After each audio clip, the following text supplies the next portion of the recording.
उस वोट के सही प्रयोग कर और बहन कुमारी मायावती जी को इस देश के सत्ता पर लाया जाए, तब जाके इस देश में सामाजिक न्याय और सामाजिक दलित समाज के साथ न्याय तो वो क्या करेंगे, उनका बहुत बड़ा एहसान होगा कि हमारे समाज के साथ अगर अन्याय करना वो छोड़ दें, अत्याचार करना छोड़ दें। ठीक है, नमस्कार, प्रणाम। हम हैं रवि और आप देख रहे हैं आज न्यूज़ बिहार।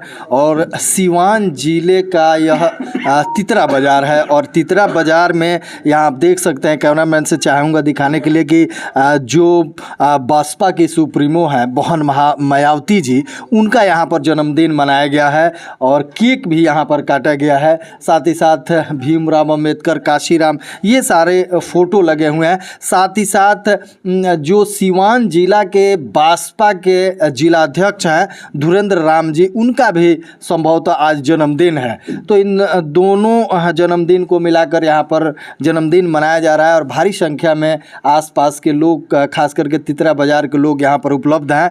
तो सबसे पहले हम जानना चाहेंगे सिवान जिले के जो जिलाध्यक्ष हैं धुरेंद्र राम जी की क्या सोच के आपने बहन मायावती के जन्मदिन पर ही अपना जन्मदिन मना रहे हैं। बड़ी खुशी की बात है।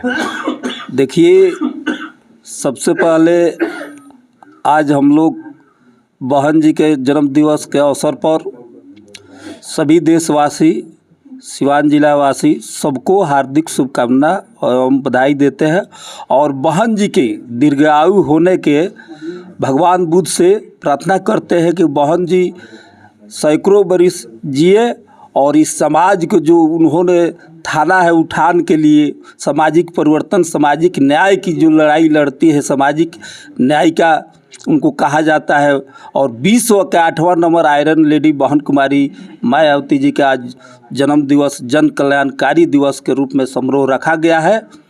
और बहन जी के हम लोग यही चाहेंगे कि उनके जन्मदिन के अवसर पर उनको सौगात देने के लिए हम लोग संकल्प लेते हैं कि बहन कुमारी मायावती जी के आने वाले चुनाव में हम लोग प्रधानमंत्री बनाएंगे इस देश के। जब तक उनको प्रधानमंत्री नहीं बनाते हैं तब तक हम लोग दम नहीं लेंगे। यही उनके जन्मदिन के अवसर पर हम लोग संकल्प लेते हैं। और आपके मीडिया चैनल को भी हम धन्यवाद देते हैं कि आप आकर कवर कर रहे हैं। अच्छा, ये बताइए, जो आपका जनाधार है सिवान जिला में काफ़ी कम है बसपा का, तो क्या किसी पार्टी से गठबंधन होगा? देखिए, हमारी जो बहुजन समाज पार्टी है, पार्टी से पहले मिशन मूवमेंट है। हमारा जो टारगेट है मिशन मूवमेंट को ले जाना। जो बाबा साहब ने सपना देखा था इस देश में, जो उन्होंने सोचा था, उसको हम लोग तैयार करते हैं। ये कोई ज़रूरी नहीं है कि मेरा 2 सीट निकल जाए, इससे हम लोग कोई मायने नहीं रखते हैं। यह तो ज़रूर है कि हम लोग सत्ता पर जाने के, कब्जा करने के सोच रखते हैं। और बाबा साहब की यही सपना था कि इस देश में दलित समाज का प्रधानमंत्री हो, अम्बेडकरी सोच के जो सामाजिक न्याय के चिंता करता हो, सामाजिक न्याय के परिवर्तन करने की लड़ाई लड़ता है, वैसे लोग जाएंगे इस देश के सत्ता पर, तब सामाजिक न्याय मिलेगा और सामाजिक परिवर्तन होगा। नहीं तो कहने के लिए इस देश में तमाम नेता है सामाजिक न्याय के, जो सामाजिक परिवर्तन की बात तो करते हैं, लेकिन जब उनको कलम मिलता है, पावर मिलता है सामाजिक न्याय उठान करने के लिए, तब वो लोग चूक जाते हैं। इसीलिए आपके मीडिया के चैनल के माध्यम से हम लोग यही कहना चाहते हैं, पूरे देशवासियों को कहना चाहते हैं कि जो देश में जिस तरह की स्थिति है, बेरोजगारी, महंगाई, तमाम जनता के साथ अत्याचार, दलितों पर, पिछड़ा पर जिस तरह के अत्याचार आपको देखने को मिल रहा है, इससे निजात चाह रहे हैं। हम अपने लोगों से अपील करना चाहते हैं कि इसका निजात एक ही उपाय है, जो बाबा साहब ने वोट के अधिकार दिया था, उस वोट के सही प्रयोग कर और बहन कुमारी मायावती जी को इस देश के सत्ता पर लाया जाए, तब जाके इस देश में सामाजिक न्याय और सामाजिक परिवर्तन होगा। जी, बहुजन समाज पार्टी के जिला अध्यक्ष धुरेंद्र कुमार राम। चलिए, और हमारे साथ हैं मुख्य अतिथि हैं। ये बताइए कि बहन जी का यहाँ पर जन्मदिन मनाया जा रहा है, आप भी इसमें शरीक हैं, तो क्या आपको लगता है कि हर जिला के हर पंचायत में इस तरह का कार्यक्रम होना चाहिए? देखिए, सबसे पहले अपने महापुरुषों के प्रति श्रद्धा व्यक्त करते हुए, आप मीडिया बंधुओं का आभार व्यक्त करते हुए, आज पूरे देशवासियों को बहन जी के जन्मदिन के शुभ अवसर पर हार्दिक बधाई और मंगल कामनाएं।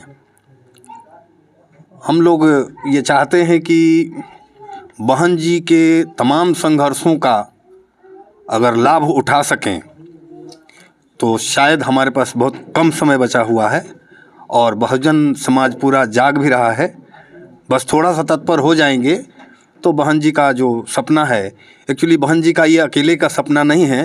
ज्योतिबा राव फूले साहब से और छत्रपति साहू जी महाराज से होते हुए, बाबा साहब डॉक्टर भीमराव अम्बेडकर से होते हुए और माननीय कांशीराम साहब ने जिस अलम को ऊंचा किया, जिस परचम को लहराया, उसी परचम और उसी मिशन के साथ बहन जी आगे बढ़ रही हैं और बहुजन समाज समझ रहा है। निश्चित रूप से इस बार हम लोग बहन जी को। अच्छा, क्या लगता है कि इस समय की जो सत्ता में जो लोग बैठे हुए हैं, खास करके बिहार में और देश में, आपके साथ माने एक तरह से दलित समाज के साथ न्याय कर पा रहे हैं? दलित समाज के साथ न्याय तो वो क्या करेंगे, उनका बहुत बड़ा एहसान होगा कि हमारे समाज के साथ अगर अन्याय करना वो छोड़ दें, अत्याचार करना छोड़ दें, ठीक है।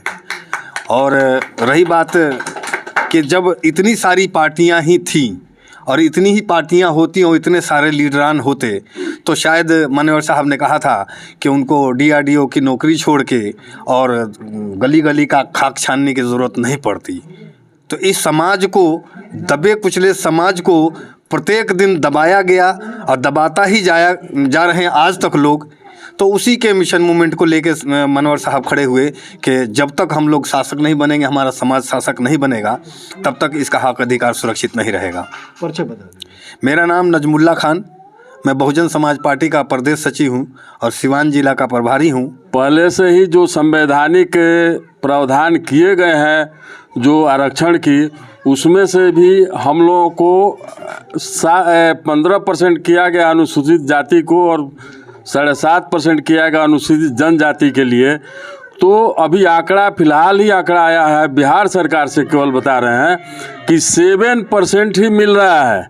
और हम लोग जो बाकी अगर ईमानदारी से अगर सरकारें अगर लागू कर दें तो हमको बहुत ज़्यादा संघर्ष की आवश्यकता नहीं पड़ेगी। और हमारी जो संवैधानिक अधिकार दिए गए हैं उसको ख़त्म करने के लिए बहुत सारे जो वर्तमान में सरकारें हैं, बहुत सारे षड्यंत्र करके और हमारे अधिकार को ख़त्म करने का प्रयास कर रही है। पहला है कि जैसे लेटरल एंट्री में आपका लेटरल एंट्री से व्यवस्था कर दिया। सरकार का जो सचिवालय है या प्रधानमंत्री सचिवालय है, उसमें सेक्रेटरी और डिप्टी सेक्रेटरी रैंक के लोगों को, RSS के मोटिव रखने वाले लोगों को डायरेक्ट उसमें बहाली कर रही है।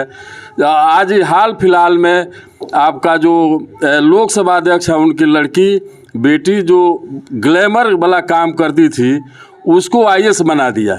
तो उसमें मेरिट की कहाँ बात है? जब हमारे मेरिट की बात आती है तो बहुत सारा ऑब्स्ट्रक्शन लगा करके मेरिट को रोका जाता है और बहाली नहीं की जाती है।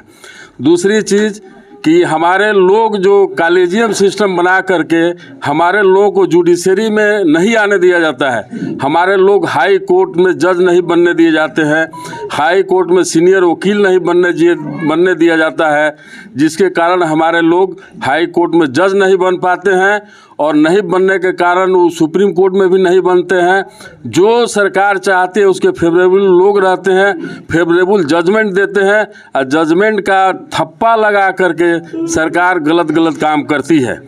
दूसरी चीज़ कि जो बड़े बड़े यूनिवर्सिटियां हैं, IIT हैं, उसमें जो चीफ लोग हैं वो भी हमारे लोगों को नहीं बनने दिया जाता है।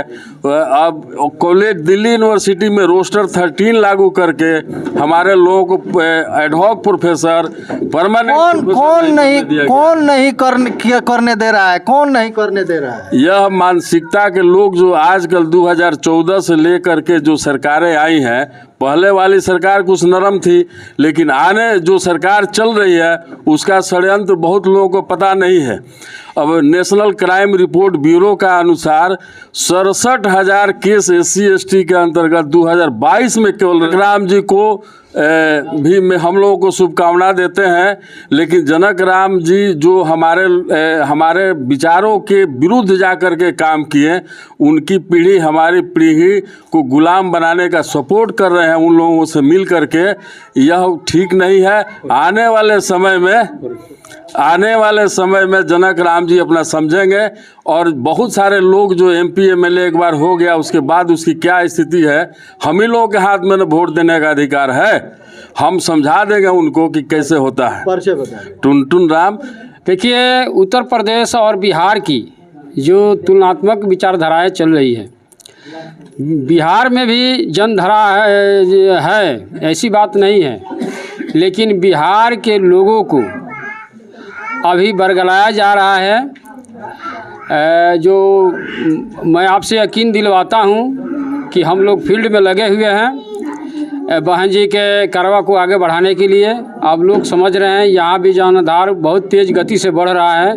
निश्चित है आपको 2025 के चुनाव में इसका परिणाम निकलेंगे। मैंने 2025 के सिवान में बसपा कैंडिडेट अपना उतारेगी, एकदम उतारेगी। निश्चित है कि अच्छा परिणाम सामने आएगा। मैं जितेंद्र कुमार राम, जीरादेई विधानसभा अध्यक्ष, बहुजन समाज पार्टी।